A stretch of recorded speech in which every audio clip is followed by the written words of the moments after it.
This is FSBO Smarts, Episode 4. Let's go.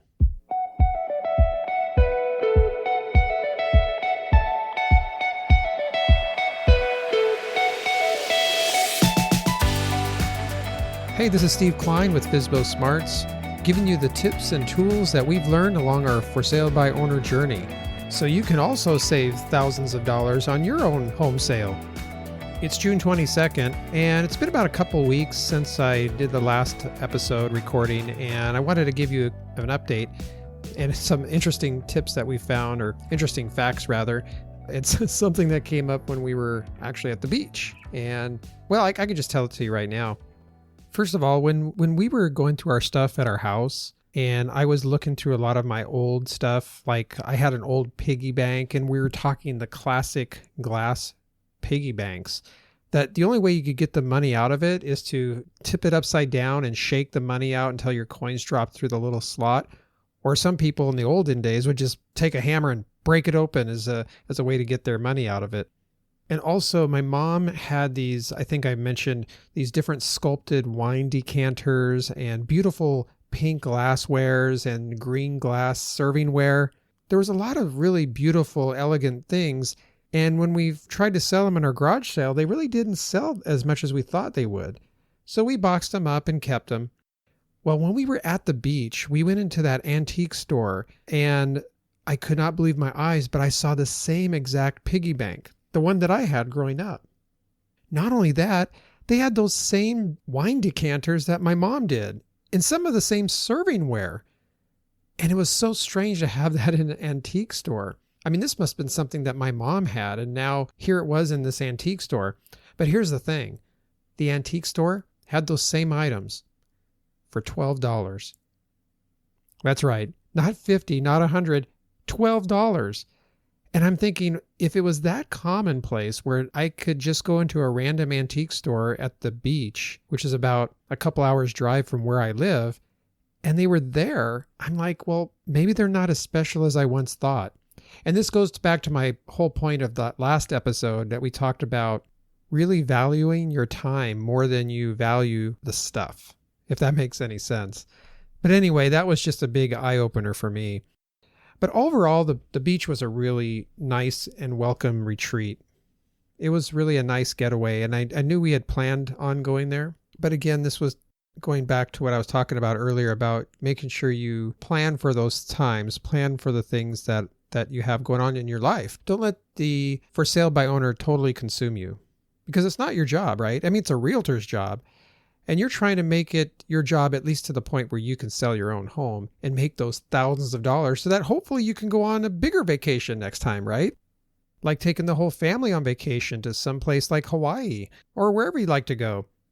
So as far as what we've done in the last couple weeks, well, it's almost been 3 weeks now, and this is going into the tips section of this broadcast, of this episode of the FSBO Smarts, is that we have finally got all of the living room, the dining room, and everything I would consider prepped and ready and staged for photography. In fact, we also did take photography. Well, pictures, I did. I took my camera over there, my Canon camera, with the wide angle lens. I had a 15 millimeter, no, it's the 10 millimeter to the 18 millimeter, I believe. It's the one where I could get it extra wide. But what I found out is that the wide shots, I didn't like the wide shots as much. In fact, I think that it was better not having the wide angle shots. There were certain angles, however, that I thought the wide angle shots did look good. It's just that it made the room look a little bit bigger than it really is. And so I don't want to be deceiving. As you see some photos out there, sometimes a realtor would do that. And I don't want to necessarily not do that. I do want to show that there is room, but I don't want to show that there's too much room if there's not that much room. So I want to be more, how should I say it, transparent. I want to be transparent and honest. And you do too. Whenever you are showcasing your home, obviously you want to put your good foot forward, your best foot forward, so to speak. So you want to show the good qualities of your home, but you also don't want to detract from the reality of your home as well. So there's a fine line there. So what I suggest is, at least what we did, is we cleaned out the living room of all of the clutter, meaning if we had an extra chair in there that wasn't needed, we took that out so it showed more room. In fact, we had 2 chairs in there. We took one out. We kept the coffee table in there, so that was important. And the sofa and the love seat there, we kept that there. The dining room, we took away the extra chair there. And in the plant room, we used to call it plant room. We actually are calling that a den now because we carpeted that recently. And we also took out some furniture out of the back room. We're going to call that the sewing room because there's an old sewing machine there, an antique sewing machine that my mom owned. And so we're calling that the sewing room. And then the 2 bedrooms in the back, which are the bigger rooms, we're calling those the master bedrooms. And I'm not going to label which one is the master and which one is just another spare bedroom, because since they're both about the same size, I'm just going to call them both master bedrooms because they both give a beautiful view into the backyard. So I'm going to allow the new buyer, and this is the kind of mindset you want to get into the habit of, thinking about your buyer and put yourself in your buyer's shoes. They may think one bedroom is more of the master bedroom than the other. So rather than you label them, allow them to label them. And so if you say, hey, these are both considered the master bedrooms, in their mind, they're going to pick which ones they think is the master bedroom. So you don't even have to worry about it. In fact, that's a great segue into my next statement is when you take the pictures of your home, visualize how they would like to feel in that home. And so obviously you would try and cater your angles to how it would better suit the potential buyer. How would they feel when they look into this picture, this window, if you will, of your home? How are they going to look at it as if it's their home? And this goes back to my first topic, which we talked about at the very first episode, which was about cleaning the clutter out of your house, but also taking all of your personal belongings, all your personal photos, your family photos, and replacing it with a generic sort of, I would call it my showcase home. You know, a home that you would probably showcase if you were selling, say you're a realtor and there's a new home development. They usually have the showcase home towards the front, and you could look at the house plans and all of that. Well, that's what you're doing in a way with your own home. You're showcasing your home. So anyway, I did that. We did the photos and it went really well. Now I have, since we are in the digital age now and I have a bunch of digital photos, now we got to go through the process of finding the best ones. And my next steps, and this will be in our next episode, is to take those photos and create a flyer from them. But not only that, I am going to also put those online. And we're going to talk about that in our next broadcast because right now I still have to go through these photos and see which ones are going to be the best. The other important 2 items that we did, or that I did, is I did some legwork on the comps in my area. And I got the report from the title company, which I don't know if I've ever mentioned this yet or not, but your title company can be a wealth of information for you. They offer free services in their customer service department that can give you certain information that is helpful and useful when you're trying to sell your home. Now, it's been about 5 years since we've even looked at selling another house that we own. And so it's a good time to also meet your escrow officer. And so I made an appointment to meet with an escrow officer, first over the phone and then in person. And what you really want to do is find out if anything has changed. You want to find out if anything's changed in the market, 1. And then 2, you want to see if anything has changed as far as filling out the contract. Now, obviously, an escrow officer in a title company is not an attorney, nor is it a replacement of an attorney. And by the way, neither am I an attorney. That's a disclaimer. And so you should also always check with your local attorney or lawyers for legal advice. But what I would say is that if there has been any laws or anything's changed, the title company will know. And because they see these contracts day in and day out, they are your neutral third party, and they're the ones that will actually process the transaction after you have a sales agreement in hand. So this is the company, this is the neutral third party that is going to carry out your agreement between you and the buyer. So they will know. And if there is anything, information that they deem that you would need to know, they'll tell you. And then also, it is a good idea to follow up with an attorney as well. And think about this, even if you pay $200 an hour, let's say your attorney is $200 an hour and you pay, say you spend about an hour or 2 with them. So that's what, $200 to $400. That's still a fraction of what it'll cost to have a realtor in a realtor's commission. If that's $20,000, $400 or $500 is just a drop in the bucket compared to what you're going to save. So it's still a benefit, and you would learn more as well. Now, the only caveat to that is that I know that some attorneys out there have been known to act as a realtor. In fact, if they hear that you're selling your home, some of them will actually say, well, you know what, I can represent you on that, and I can sell the home for you. And then they will want a commission or a fee, a realtor's fee. And I wouldn't say a realtor's fee, it'd be more like an attorney's fee.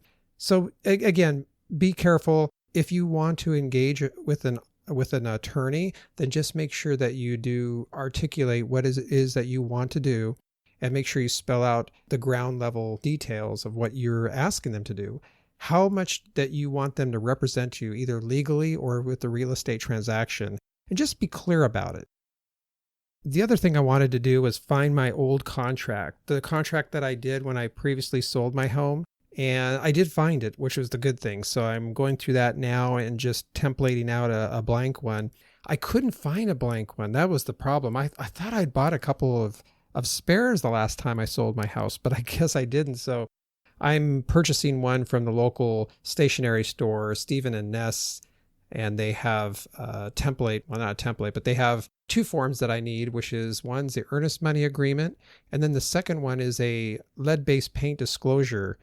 Because since this house was built prior to the 1970s, 1978 and earlier, you have to, by law in our state, the state of Oregon, you have to disclose that there could be a possibility of lead-based paint.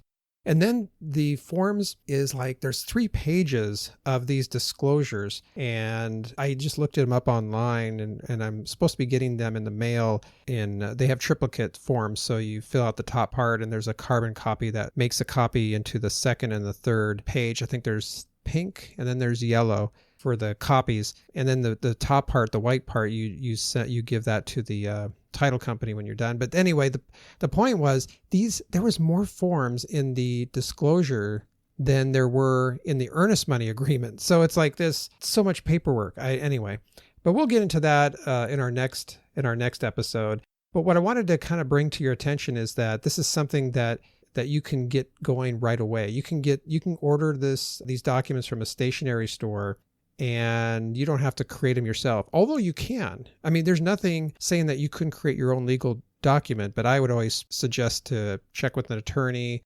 get one that's reputable in your state. Your attorney will guide you to the right one that you need to get for yourself and your local jurisdiction. And lastly, what I'm going to do also between now and our next broadcast, our next episode, is I'm going to be putting all of the photos with a description of the property on FSBO.com and Zillow. Zillow's free, and FSBO.com does cost. I think it's a certain fee. You can get a 6-month or a 1-year fee. It's really weird. I went and took a look at it recently, and it's older than I remember, because I think it's been, I don't think I used it on the last time we sold a home, but I did over 10 years ago. And I thought, since I was going to do this broadcast and this episodes and all this stuff, I wanted to do it kind of the same way, or just kind of look at other options out there. And FSBO.com is actually a good option. Even though the site looks a little dated, they still allow they have some really good tools on there. They actually have one that will allow you to create a flyer based on whatever you've uploaded. So if you uploaded some photos along with the description, it'll create a PDF flyer for you, which is pretty slick. Zillow didn't do that, although Zillow is free, and Zillow, in my opinion, is one of the best search engines right now for your for sale by owner house. However, it did look like they catered to real estate agents. I noticed every time I was going up there, it would say, "Do you want to contact an agent for this property?" I'm thinking, well, that's fine if you're a realtor, but what if you're selling it for sale by owner? We'll look into that more in detail in our next episode. So I hope you found value in this, and I hope you're tracking with us pretty well as we go through this journey together, our for sale by owner journey. If you're finding value out of these episodes, drop us a line or check us out on our website, FSBOsmarts.com. I'd love to hear from you and hear any of your tips that you've learned along your for sale by owner journey. Take care. Until next time, this is Steve Klein signing off.